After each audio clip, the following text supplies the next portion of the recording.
So, you want to become a wrestling fan. On this episode of Brody Club, I will be breaking down what you need to know and answering the questions that the rookie community has when it comes to dedicating yourself to the universe of professional wrestling. Welcome to Brody Club.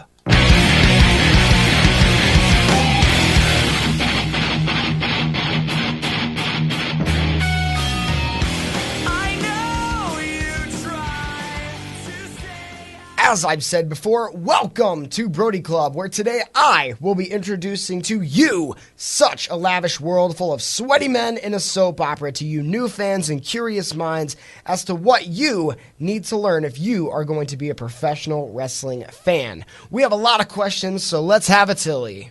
Let's have a Donnybrook!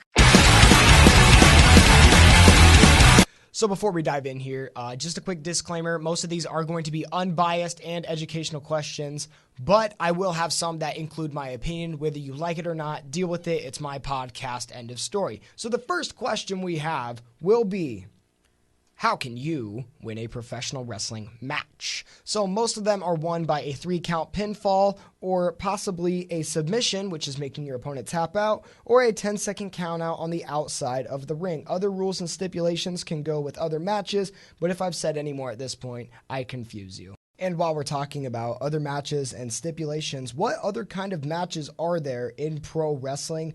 So you have your classic one-on-one, your singles competitions, your tag team matches, which is a 2-on-2 technically, triple threat matches, which is 3 people facing each other one-on-one, fatal 4-ways, which is 4 people, same with the triple threat, every man for themselves, and so on. It's not really a dedicated quantity for those types of matches, but they can go elimination style, or you could just win it with one fall.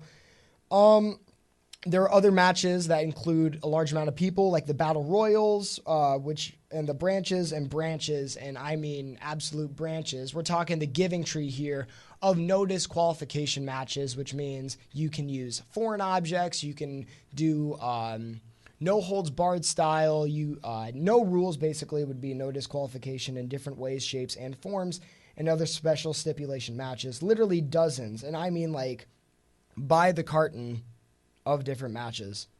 And if I had to pick my favorite type of special stipulation or no disqualification match, it would be the infamous ladder match. It's just a classic. You climb the ladder and you grab the foreign object, whether that be a title belt, a briefcase. There's a million different ways to do it, but you grab it, and that's how you win. It's basically a capture the flag with some danger involved, and I personally love it. So another question I've had is, I've heard of WWE. What are the different organizations in professional wrestling other than WWE?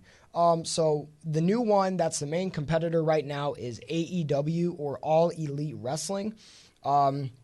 It's a very fun organization, and then you have your other ones that are closer to the independent scene, which is like Ring of Honor. Overseas, you have New Japan Pro Wrestling. And another one that's kind of fallen off the grid, but a lot of people will remember if they grew up in the early or late 2000s, would be TNA Wrestling, which is now called Impact Wrestling. That's still a pretty relevant organization, and they might be on the way to a mountain climb back to the top. They were kind of irrelevant for a few odd years, but they've slowly started to gain relevance again, and the content has been great for them so far. All right, so I really like this question. So what is the main motive or goal of the sport? Different right answers are involved with this. It just depends on if you are a wrestler or the wrestler that you are watching. Like your favorite wrestler has a different motive or goal than the next. So you could win the world title if you're a singles competitor. If you're a tag team, it could be the tag team titles. To gain justice against a foe in a heated battle. I'm telling you, there are a million different motives within the company, or I guess within the industry itself. Each wrestler has a different story or a different motivation to keep going, and that's just one of the few reasons I enjoy it so much. So this next one, is there a problem with performance-enhancing drugs in wrestling, referring to steroids? So there are a few wrestlers here and there that get in trouble with WWE's wellness policy or with a different company, but I've noticed that WWE's wellness policy happens to be just the most strict. It's not as common today, I believe, as it was in the 80s and 90s. You have your guys like Hulk Hogan and Lex Luger and the Ultimate Warrior that just absolutely juiced up. And there are a million different names I could name on and on. But like I said, the wellness policy for WWE is just that much, I guess, on a strict level, which honestly, props to them because it absolutely needed done. It was taking people away from their lives and families. And we're on to the next one. How do wrestlers come up with their characters? Can their characters spill into personal lives?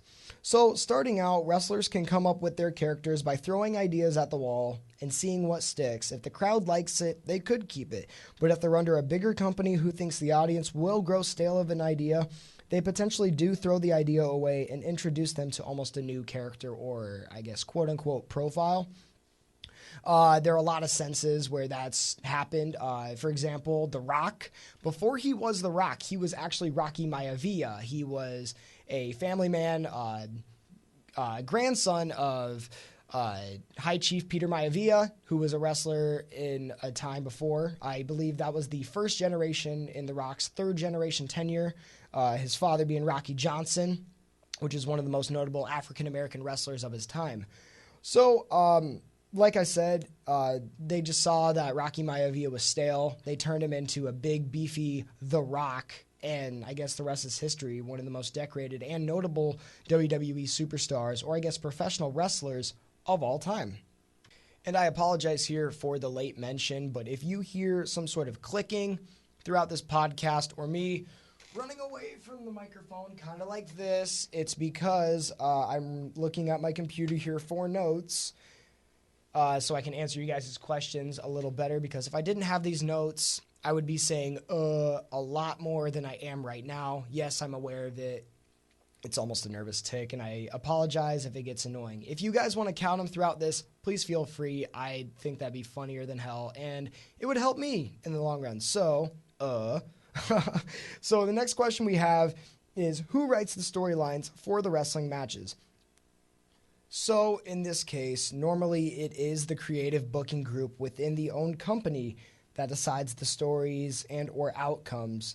Even some wrestlers can be involved. If they go up to their boss and they say, hey, I want to work with this guy, depends on the company, but a lot of the times it happens. And it's a really cool thing to see that happen, because for the wrestler they want to work with, whether they be wrestling them or they're a partner with them, it's a huge compliment to have as a performer.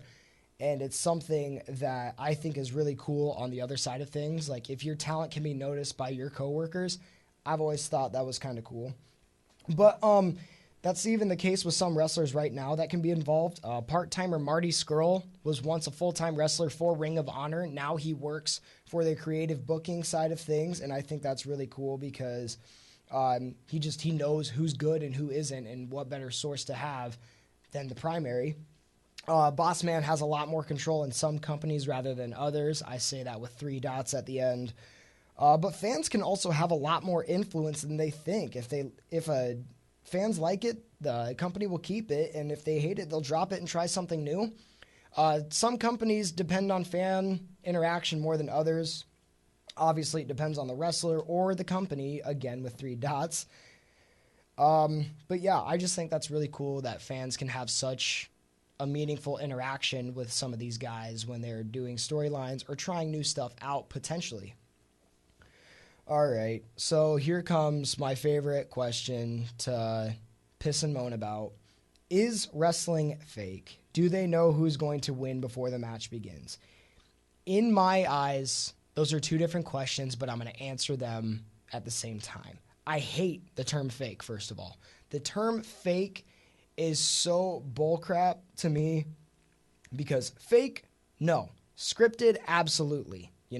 Video games, in my opinion, are fake. Not to bash on video games, but, they use animations. There's just no animation in wrestling. In my case, fake equals wrong, because there are actual stunts and athleticism going on in this company, or I guess in this industry, excuse me. And obviously they are not striking or stomping each other out as hard as they can. But that's the same essential training one has to be a stuntman or stunt double in a movie, who can ironically be praised, But as soon as a dude in tights gets a stunted kick in the head, it's fake. That's the first insult that any outsider with a closed mind has, and it's frankly just naive and it's boring for the argument why they don't like it. The same thing could be said about people that like Marvel movies. If I just went up to them and said, yeah, Iron Man's not real. Yeah, no shit. But that's the fun part about it. And if you're going to sit there and crap on it, at least be open-minded to what it really is and what your better argument can and will be. And yes, it's scripted and cheesy at times, but that's honestly what's fun about it. It's a Cirque du Soleil mixed with sweaty men and a soap opera, damn it. And you know what? I'm not going to crap on Marvel. So don't crap on professional wrestling. Please and thanks. Okay. 3, 2, 1, 1, 2, 3. What the hell is wrong with me? Give me some time to cool down as we have a special word from this public service announcement. Did you know that every professional wrestler will experience KGS or kayfabe groin shot at least once in each of their respective careers? That's why we are raising awareness and donation to prevent KGS cases here at Jocks for Jobbers. Our goal is to provide various sets of protective gear for men and women in the sport of professional wrestling. Why? Because it hurts. That's why. Donate now at jocksforjobbers.com and you'll receive an autographed photo of a wrestler that no one has ever heard of, or call 1-NOT-OUR-NUTS today. Save a sack and maybe a career.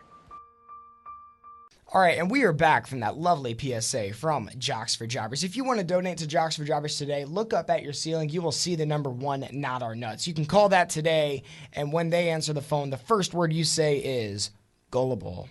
All right, we are back from break here on questions. I'm calm, I'm cool, and collected. The first question I have coming back from this is, what makes pro wrestling unique compared to other sports? And the only way that I can honestly describe this without sounding like a complete idiot, most people, when they watch sports, they root for a specific team. With wrestling, it's just one person you're rooting for, unless you're into tag team deals. Or if you're into individual players in sports, you will root for an individual player rather than a team. I know plenty of people who follow athletes. I used to do it when Peyton Manning played. I know plenty of strict LeBron James fans. But it's just more common, I would argue, in professional wrestling, and it just makes a lot more sense. I mean, you have like tag teams and stuff, and sure, you can root for them all fiscal day you want, but it just doesn't really happen a lot because there's just not enough opportunity. So the next question I have is, are there a lot of injuries in professional wrestling? And I could argue, just like every other sport, you have the torn ACLs, you have the muscle contusions, broken bones, concussions, you have all those types of deals. They're just as common in professional wrestling. And I had just made this comparison with stunt doubling or stage fighting. You're obviously training to not hit someone as hard as you can, but in some senses you can absolutely hurt somebody. I know plenty of people who have gotten the accidental concussions, and those concussions can really mess you up. Some people don't fully recover from them, and the concussion policy in WWE, and I would argue in professional wrestling itself, is very, very strict. They want to make sure that they're developing you mentally and physically in the right ways so you can't get a concussion as easily as you could a second time normally. But accidents absolutely can still happen, and there have been some very scary and gruesome ones in that field. A lot of them happen on live TV, and there's just sometimes just not a lot of ways to cover them up on TV. And speaking of TV time, the next one would be, when wrestlers get injured, can they lose following? So obviously this just depends on the company or the superstar even. So not entirely they would lose a following, but they definitely could lose momentum. Momentum could slump them once they're away if their returns aren't built in the right fashion.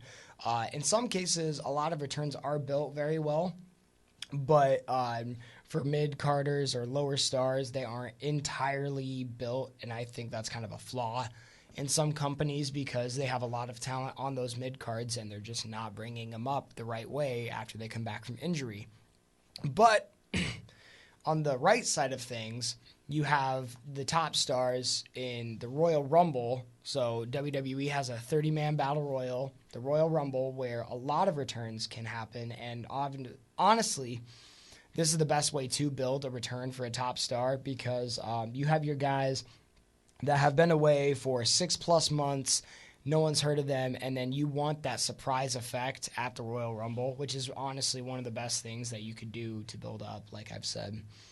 But the Royal Rumble, a lot of returns have happened, like John Cena from a torn labrum injury. You have Rey Mysterio, Triple H, Chris Jericho, and most notably, this year Edge returned at the 2020 Royal Rumble, and he had actually been on a hiatus from a neck injury for over 9 years. So that was definitely an element of surprise that WWE kept hush-hush, and it was a very, very good build, and it brought a lot of people joy, and the fans were absolutely shocked and stunned when he came back. And also, while we're dealing with injuries, another question has come to play here.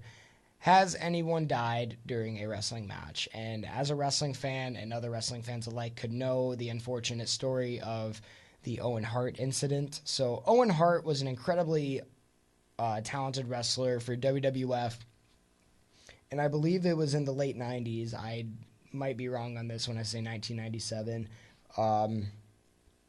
He had a flying cable accident, so he was playing a different character in wrestling called the Blue Blazer, and the Blue Blazer was a superhero, so they wanted him to come in and fly on a flying cable, so they would strap him up to a cable and have him fly from the crowd to the ring, and unfortunately the cable snapped and he fell, I believe it was 50 feet, and he had died on his way to the hospital, and it was incredibly, incredibly unfortunate because it happened during a special event for the company, and it's also just a very sad moment for all of wrestling.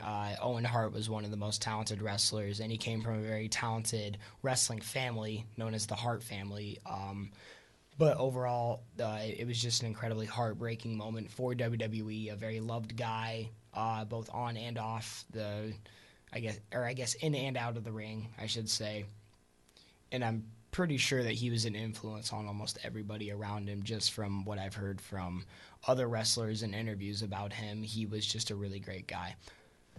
Kind of taking a weird turn here, but another question that was asked was, how does somebody get into the sport of professional wrestling? So I did not know which way to take this question. I'd assume that it was from a fan standpoint, but just in case it was from an athletic standpoint, I decided to take that turn as well.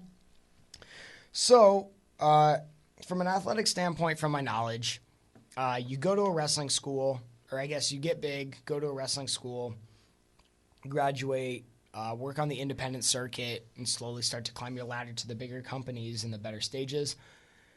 Or WWE has a performance center of their own. I'm imagining their schooling system kind of goes in a similar way where after you graduate, you go to their developmental scene in NXT.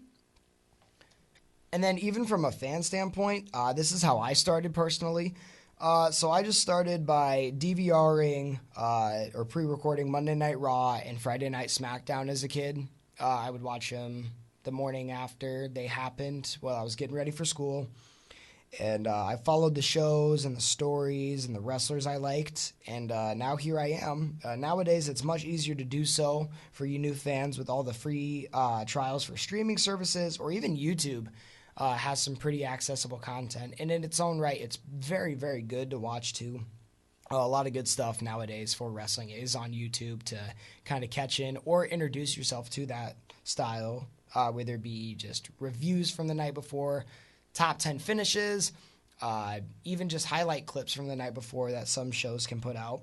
But my overall advice would be start somewhere basic or start somewhere you know that you will want to hold on to. So when I say somewhere basic, like I said, I started on the weekly shows and I just started following it. It really is like a soap opera, you know, different wrestlers come and go into storylines, different wrestlers, develop different deals that they're involved in, and just stuff like that. If you want to start somewhere basic, just start with the weekly shows. Or you could start somewhere where you know that you will hold on. So examples, if you're into ladder matches, look up some of the best ladder matches to watch, or even tag team wrestling or old school hardcores, battle royals.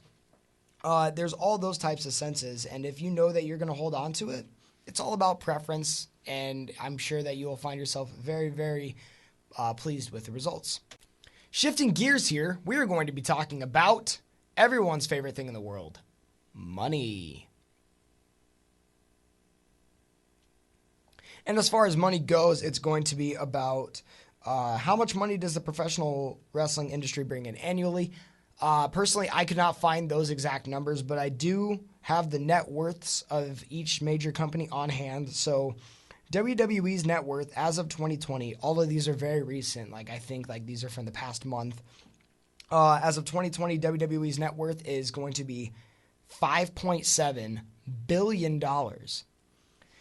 And their competitor AEW's net worth is actually going to be $8 billion, which is actually very surprising to me that such a new company has a higher net worth to a long-term juggernaut in an industry. And then New Japan Pro Wrestling's net worth, they did not have it for the company alone, but their YouTube channel is worth $411,000, which I thought was interesting. I didn't know a YouTube channel could have, I guess, net worth before this. So you learn something new every day. The next one is, are wrestlers paid? No. It's all slave work, and they choose to put their bodies through that kind of thing, and they decide to go through the humility of wearing trunks and getting sweaty all for nothing. They're actually forced under work. But the average salary varies between companies. WWE's average salary is going to be around $500,000. So you're definitely going to be making six figures if you're a decent performer or good at your job. You're going to be making six figures in the big leagues. So that's an average of six figures. Who is making the most then? So by the time you're hearing this, November 2020, the numbers could differ by the day. Contracts come and go all the time. It's not usually like a free agency deal where in other sports where they sign everybody in July, their contracts expire in July, just for an example. Brock Lesnar is technically the highest paid wrestler right now at about $12 million a year. But as of September of 2020, he's no longer under WWE contract, and he's looking to pursue other options. Return to UFC or anything of the collaborative, could be going to a company. We don't know at this point, but according to Bleacher Report, he is the highest paid wrestler. After that, we have John Cena, another part-timer who's at $8.5 million a year. Number 3, our first full-timer on the list would be Roman Reigns. Randy Orton is next at about 4.5 to Roman Reigns' $5 million. Sorry, I didn't mention that earlier. Reading off of notes here. AJ Styles is at number 5 with $3.5 million a year. And a lot of these numbers are my rough estimate, so I beg you not to fact check on me. If I'm wrong on any of these, I apologize. But moving on, before we get to your other questions, I have had an incredible opportunity here at my college to not only make this podcast, but I've gotten to interview a lot of my close acquaintances about pro wrestling. So some of them are familiar, some of them aren't. I've had the opportunity to interview my classmate Dylan and one of my good friends here at the college, Clayton, and I kind of gave them a rough estimate of the same basic questions. I asked them about their favorite music, everyday life, what the things they enjoy, TV, movies, etc., games, and I got to actually pair them with a wrestler that I think that they would enjoy in today's world when it came to opening up to new professional wrestling fans and what wrestler they would like to follow and enjoy viewing. So let's get into those. First up, we have Dylan's. All right, so now is the interview portion of my podcast. So I'm here with my fellow classmate, Dylan. So Dylan is an outsider into the wrestling world, and what I'm going to do is here with him, I'm going to play a little bit of a game almost. It'd be kind of like a personality quiz, if you will. So obviously as an outsider, he doesn't know much, so I'm going to ask him some questions that would compare to everyday life or something that a new fan might be interested in, and I will compare him or refer to him as a wrestler that he should get into if he ever decides to go into the world of pro wrestling. So I'll start this off. Obviously, you're a big Dungeons & Dragons guy.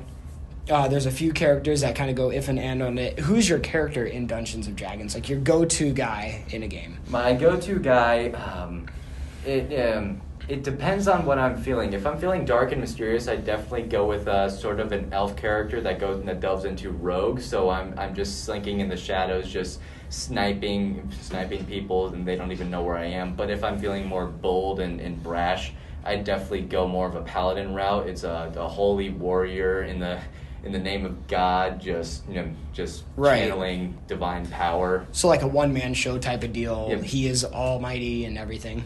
Basically, it literally you can do anything with a paladin. For sure. So a paladin would be your character.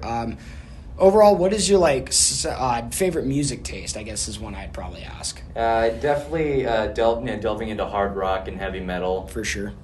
It just brings the energy and it makes your character even more badass when if you're playing the game, even just like if you have a specific theme song, like I have a specific theme song for a paladin that, for me, and every single time it plays, I know is like, oh shit, here's my time to shine. Okay. TV shows, what do you dig for those? Like, do you dig more of the comedy side, more of like the fearsome, dark, mysterious? There's a very very like big gap where I will not go into. So I either go into comedy or I go into thriller, horror. There's things like TV shows that involve drama and such. I can't really get into those, but I'm on two completely different aspects. Right. I love comedy and I love getting scared to death. For sure. So I guess I don't know. There's already a big one for me that stands out for you. Just in the few questions I've asked you, I would definitely say that you're definitely on the side of the Undertaker, the dead man. He's a big, brash dude, he stands alone, essentially, in the most part. He is the fear living in every single WWE wrestler, past, present, and future. They know not to mess with him, and the overall character that he plays as the dead man is definitely one to be feared for in your life, and it's definitely a good one. You got the dark and mysterious type, you've got the lone wolf, you've got the hard rock and heavy metal deal, his American badass. His character as the American badass also incorporates a lot of that sort of music too, so I think that'd be absolutely perfect for you. Thank you for taking the time for me, Dylan, and I hope to obviously wish you the best in whatever you seem to do next. All right, thank you. All right.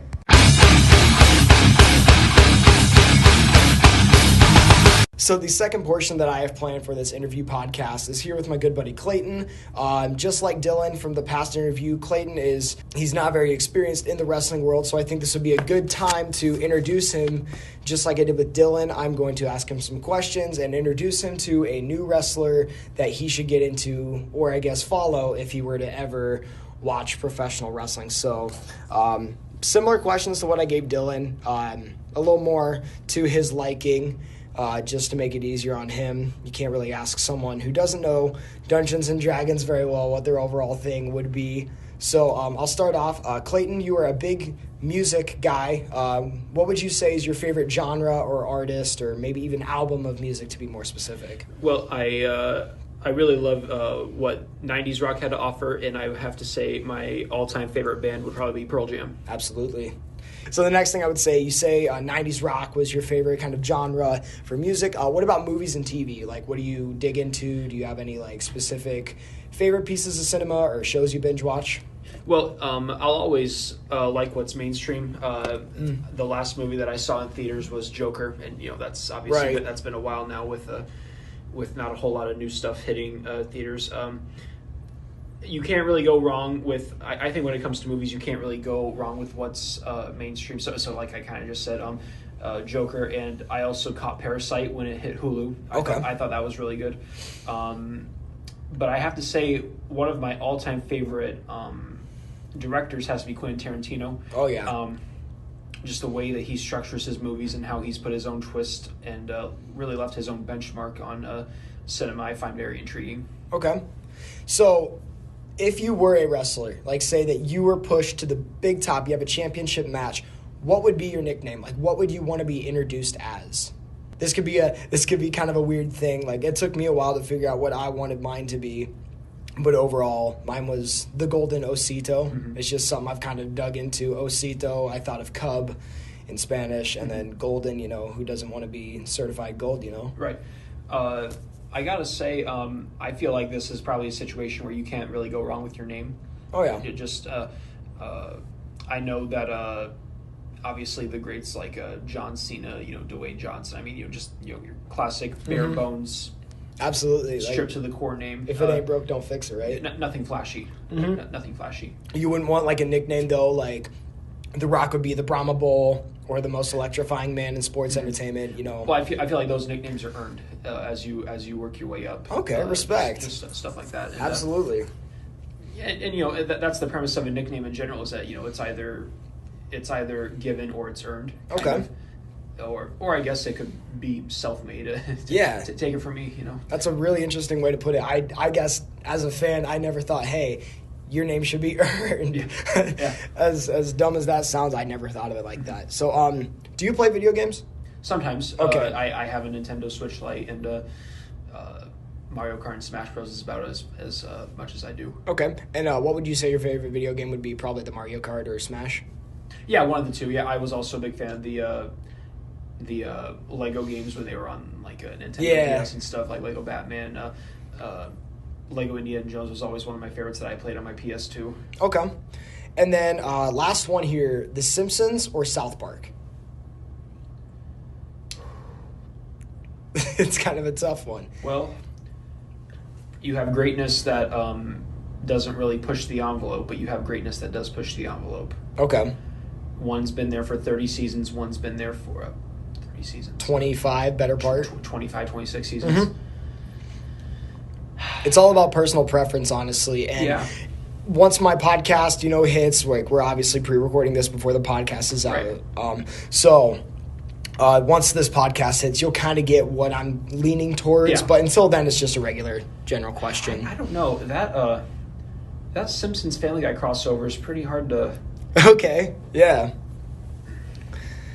I'm going to give the nod to The Simpsons. Okay, all right, The Simpsons. I just feel like they've made more of a pop culture impact than compared to South Park. I think South Park sells because it's controversial, but The Simpsons sells because it's The Simpsons and for sure how iconic it is. Okay, so two things come to mind for me. You really appreciate the classic side of things, but at the same time, you appreciate the mainstream. Honest to God, there's only one name that comes to mind when it comes to going back to the classics and aging to like wine in this point, or in this case, aging like a little bit of the bubbly. I got to go with Le Champion, Chris Jericho for you. Just a very charismatic guy, a very up-to-date guy, and he's been in the decade now for 30 years. One of my favorite wrestlers. He's been there in every course from the Lion Tamer to Y2J to the best in the world. Le Champion now, man of 1,001 holds. There's so many things, and to be very frank, I'd have to change my name, but also to be frank, he's earned all of those, and he's a very decorated and he's a very influential wrestler. So never forget watching WrestleMania 28 when he fought CM Punk. Yeah, that was going to be my second choice. Actually, would be CM Punk. I was a massive. I should have mentioned this. I was a massive CM Punk fan. Like, when I was. It's been a hot minute since I watched WWE, obviously, but CM Punk. I only bought one shirt of his, and 4 days after I got it in the mail, he retired. No, he didn't. Yeah, it was around. I think it was around Christmas time or stuff, and I wanted to watch him in the UFC, but he just never did much. Right, and that's just the way it goes. So Clayton, thank you so much for your time. So if you get a chance. This dude is one of the coolest men I know. He's just a very charismatic character and one that I'm very pleased to know in my life.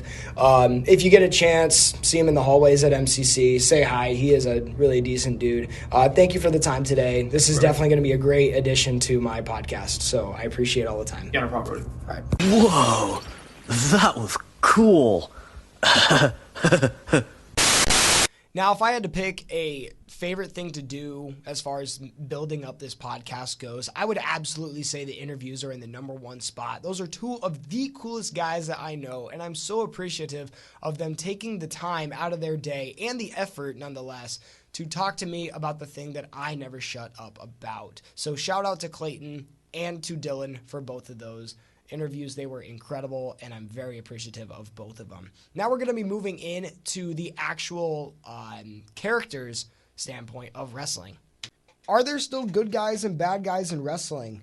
So in some storylines, absolutely. And a lot of new fans base their favorites off of that scale, which is totally fine, no judgment at all. And it's kind of obvious at times who is good and who is bad. And it's honestly really fun when they get to play a bad guy or a good guy. They call them faces for the good guys and heels for the bad guys. But as a longtime fan, as for me, I've started to kind of steer away from that mindset, and you just kind of start to root for your favorite wrestler rather than just the good guys and bad guys. But if I had to pick one to root for, I have to root for the bad guys. I mean, they're just so fun to watch, and when you can get... Okay, excuse me. So as a bad guy, like as a heel in wrestling, if you can get an entire fan base to hate you, like if you can start to like feel genuine hate from an audience, that's when you know you've made it as a bad guy. And that's what I love about those bad guys, is because they can make you genuinely hate them.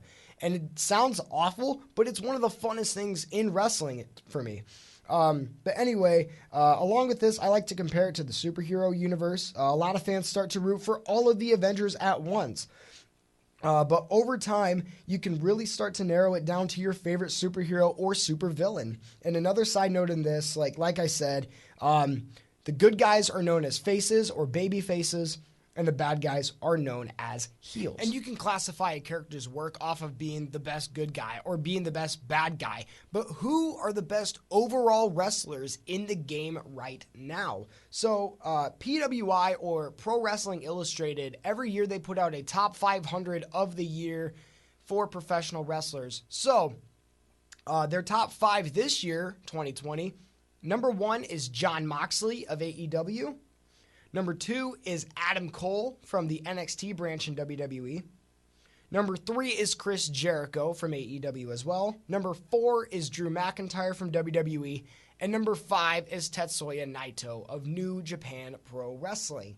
Now, this is a very good list, but I've got to have an opinion of my own too, right? So, as kind of a stepping stone for you guys, my number 1 pick is Kenny Omega of AEW. He was actually the first non-WWE wrestler I started to follow when I was watching pro wrestling. I was like 9 or 10, and I was watching Ring of Honor. He actually had a special match with Kenta in one of these episodes, and I saw it. I'm like, wow, Kenny Omega, that's a cool name. That's a cool wrestler, really good wrestler. I was very impressed with that performance, and since then, I started to watch his work in Ring of Honor and New Japan and those indie scenes, and then he became the biggest wrestler in the world at one point.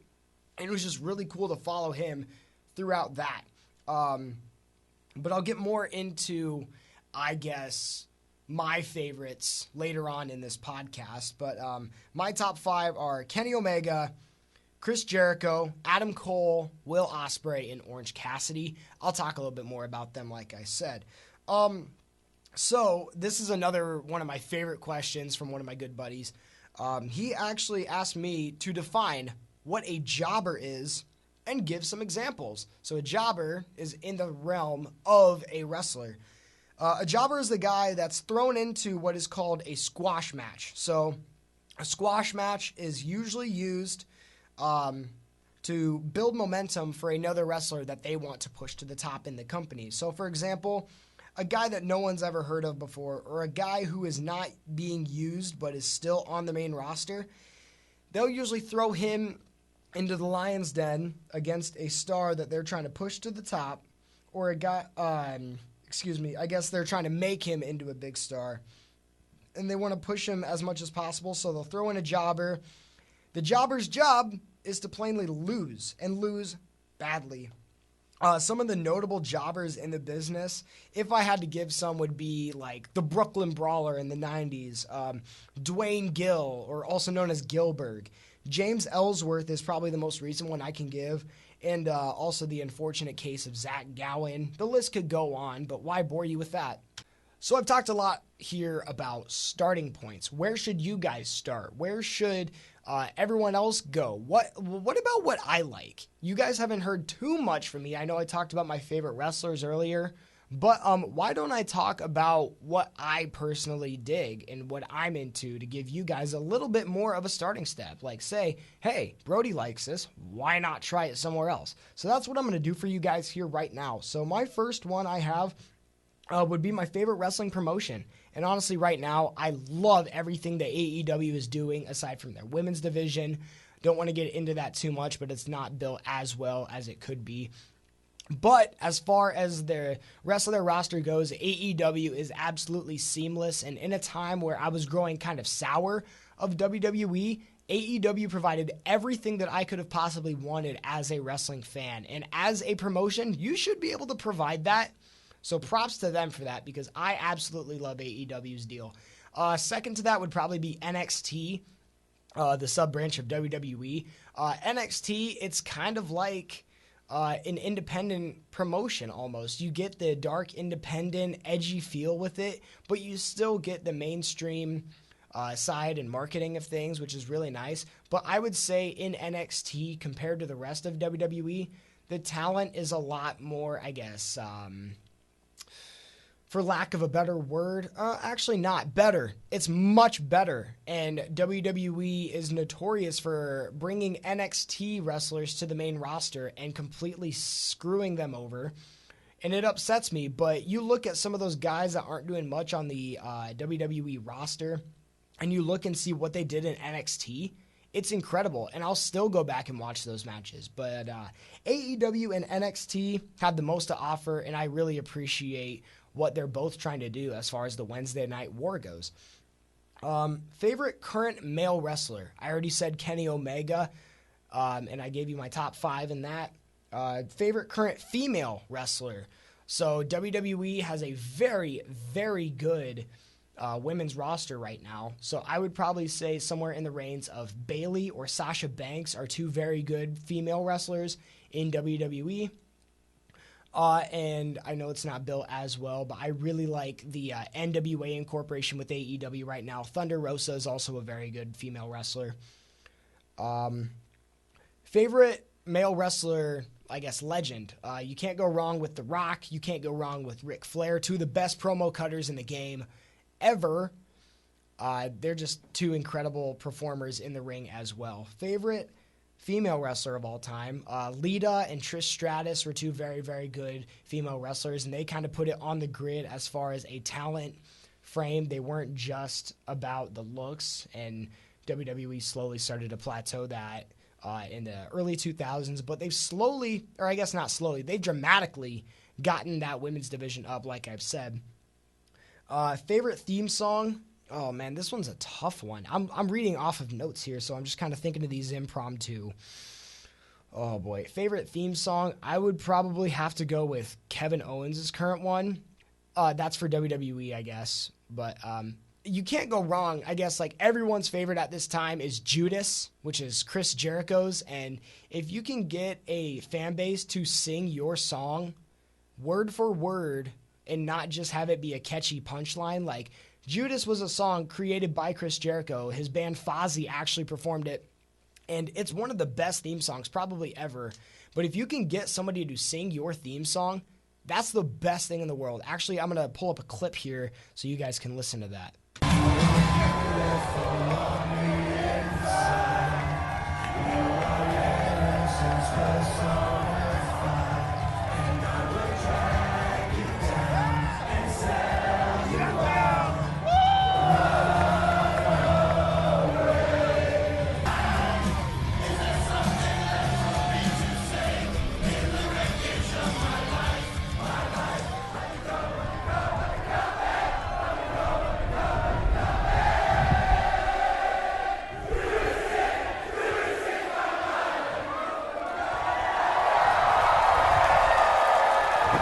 Chills.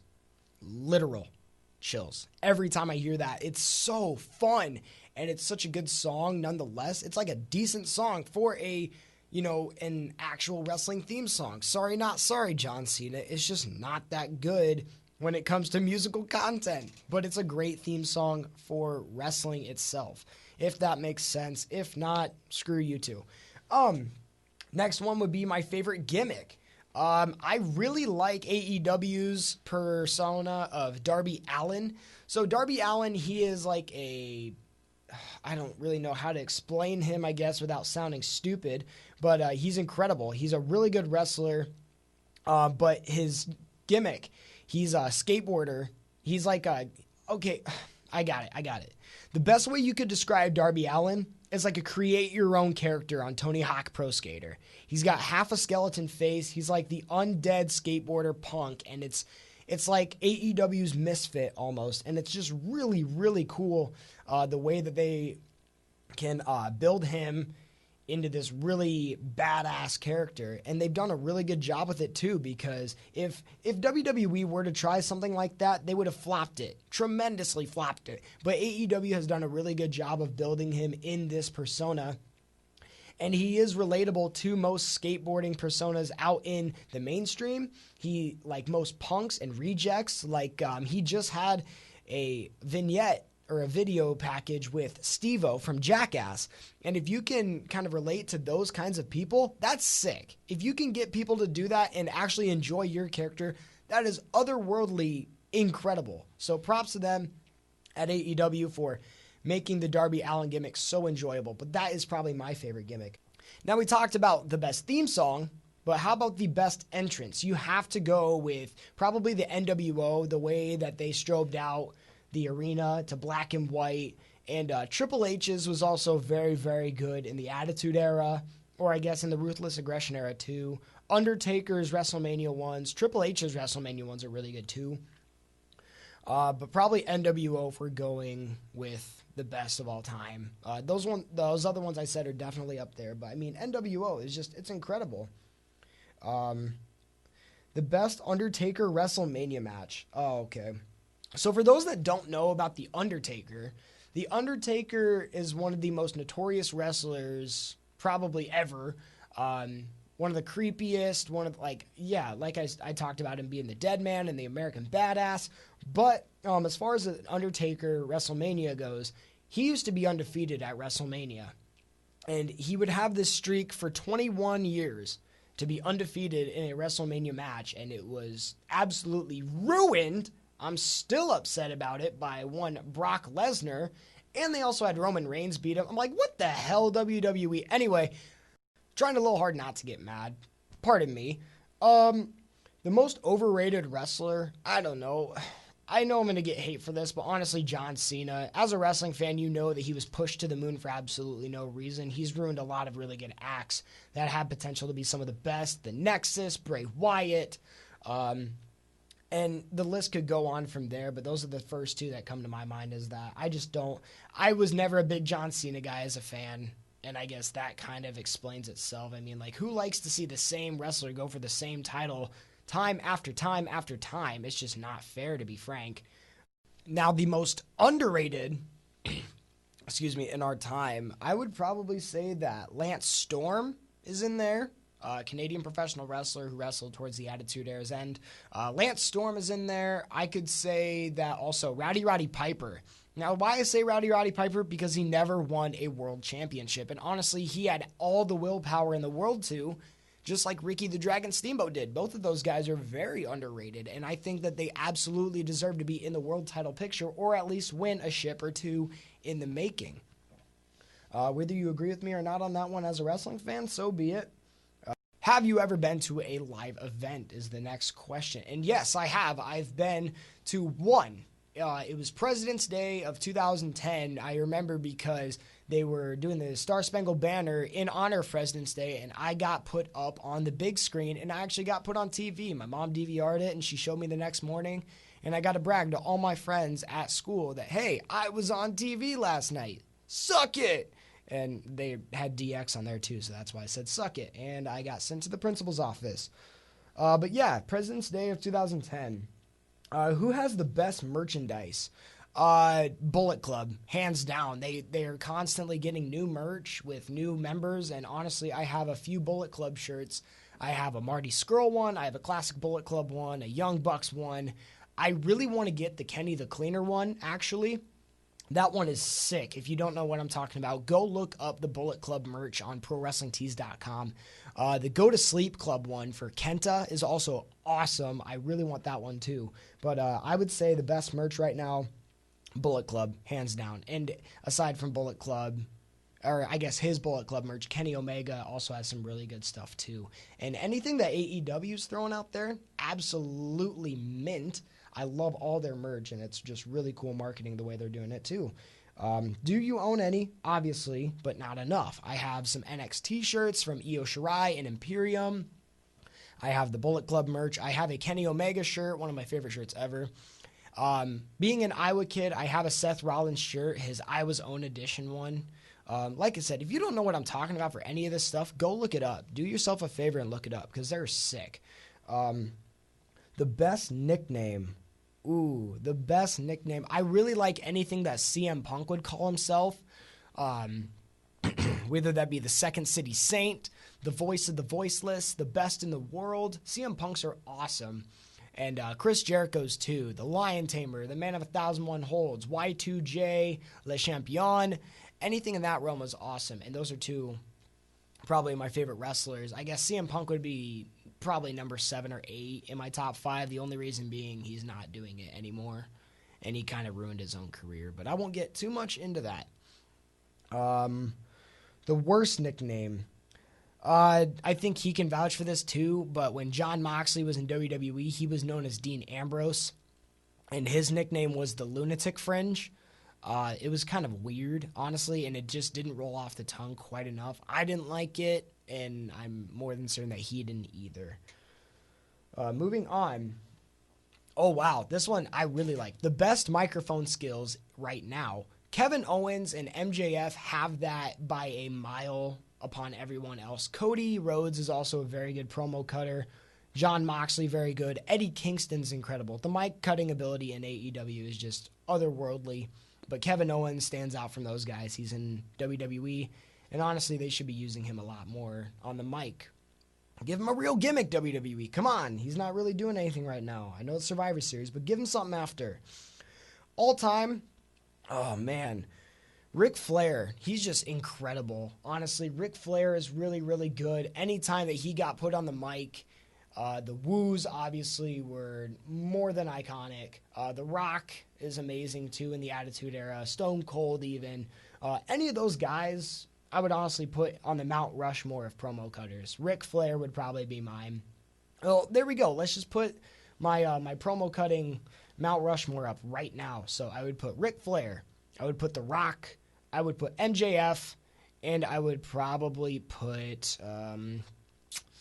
Chris Jericho is also very good, but I would put him more in the the cameo commentary base, just because he's so good on the commentary table too.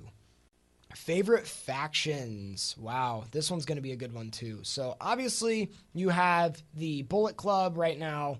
I like Chaos also in New Japan quite a bit actually. Right now they're in the midst of rebuilding the Death Triangle in AEW with Pac and the Lucha Bros. That's really sick too. The original 3 NWO was always really good with Hulk Hogan, Scott Hall, and Kevin Nash.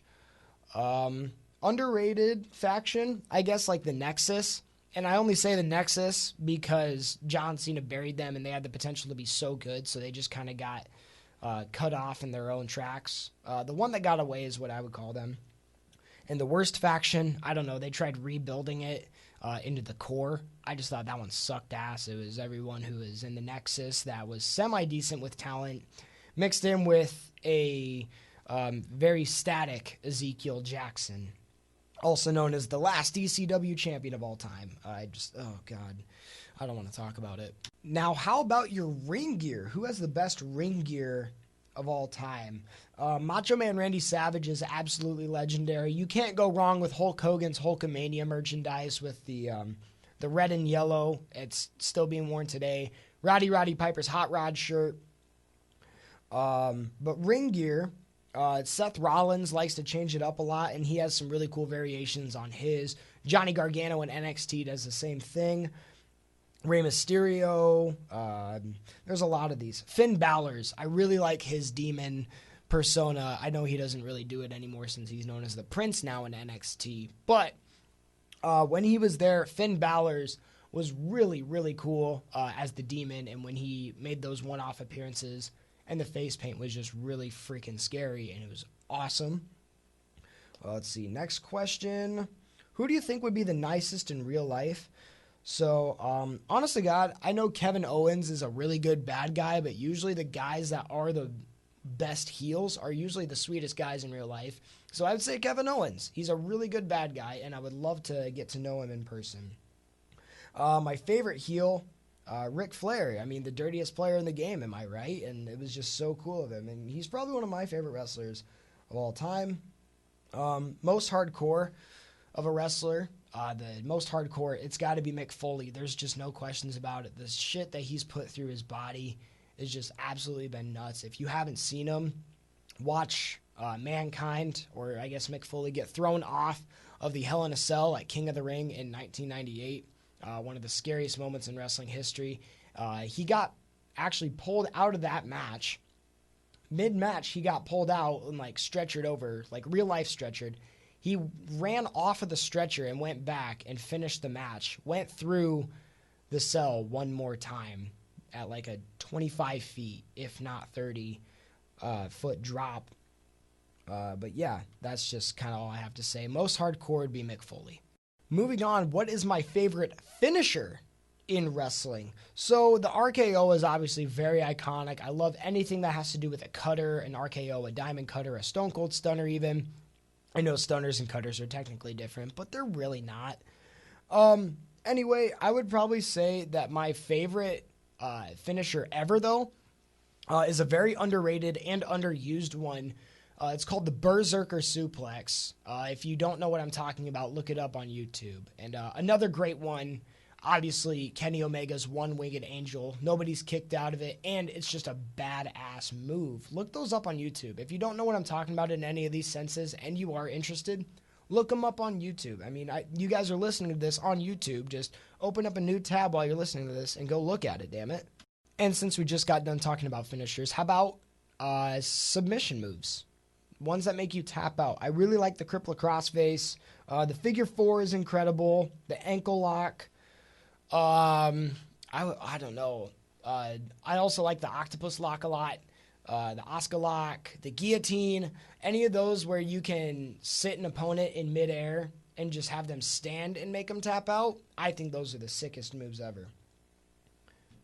And last but not least, what is my favorite match of all time? So this one was a really big toss-up, honestly, but I really like the NXT TakeOver Johnny Gargano versus Tommaso Ciampa in an unsanctioned match. That was an incredible match. The feud of it was seamlessly built. It was two best friends, one turned heel, stabbed him in the back, and it got personal quick. I would say that was the best build to a match, and honestly, the match itself was incredible. It exceeded all expectations and more. Anything that I'd already expected out of the match, it went above and beyond for. I'm talking the deep personal filled, just the beating and the brutalization that they put in each other, and the knee brace. Tommaso Ciampa's knee brace was played in at the end of the match where Tommaso Ciampa tried taking out Johnny Gargano with it, and it got used in a submission by Johnny Gargano, and the knee brace was raked across the face of Tommaso Ciampa, forcing him to tap out and lose. That match is probably one of my favorite ever. Now, like I said, all of these have been my personal opinion. If you want your own opinions on some of these matters, or if you want to prove me wrong, go out and invest that time in yourself. You have to ask yourself how much time you want to invest, where you want to invest it, and also just where, I guess, do you want to lie as far as a fan? Do you want to be a casual fan? Do you want to be a diehard fan? Do you want to be a noob, or do you want to just be in the know with everything going on in the wrestling world? Either way, I would completely support it, and us as wrestling fans would love to have you in our circle and our conversations at any given point in time. We are coming down to our final question. The most important question of all, my favorite question, and I've saved it for last for that reason. So here it is. Why pro wrestling?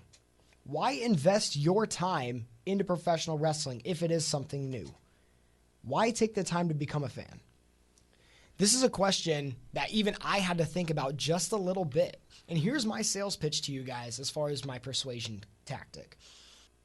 It's a rough time in the world right now. Options are potentially limited with the COVID era. Sports are not at 100% yet. Concerts aren't going on. And people aren't encouraged to spend time in public yet entirely. So for this reason, I would say invest in pro wrestling because it's the closest thing to being at 100% in this time frame, and fans are still involved in virtual attendance and social distancing fashions. And most of all, the talent that has gone into this industry, aside from the COVID era, is unmatched from the rest of the sports history. Just like today's football, basketball, baseball rosters, whatever sport. The talent is almost too much to handle for pro wrestling. More effort and athleticism have been going in by the absolute minute, and each great match has potential of becoming better than the one last noted. It is obviously cheesier than a wheel of rat-infested cheddar in Wisconsin. Do not get me wrong, but it's far from the fake crap that it's described as. And like I said, now is the best time in the world to become a pro wrestling fan because the world around it is always evolving and bringing forth some of the best entertainment that this world has ever seen. No applause, no, not even an Oscar nomination.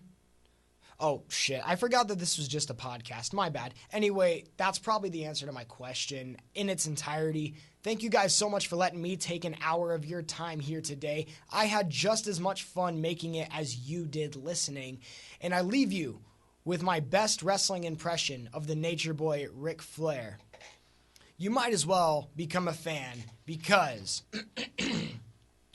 whether you like it or you don't like it, learn to love it because it's the best thing going today. Woo!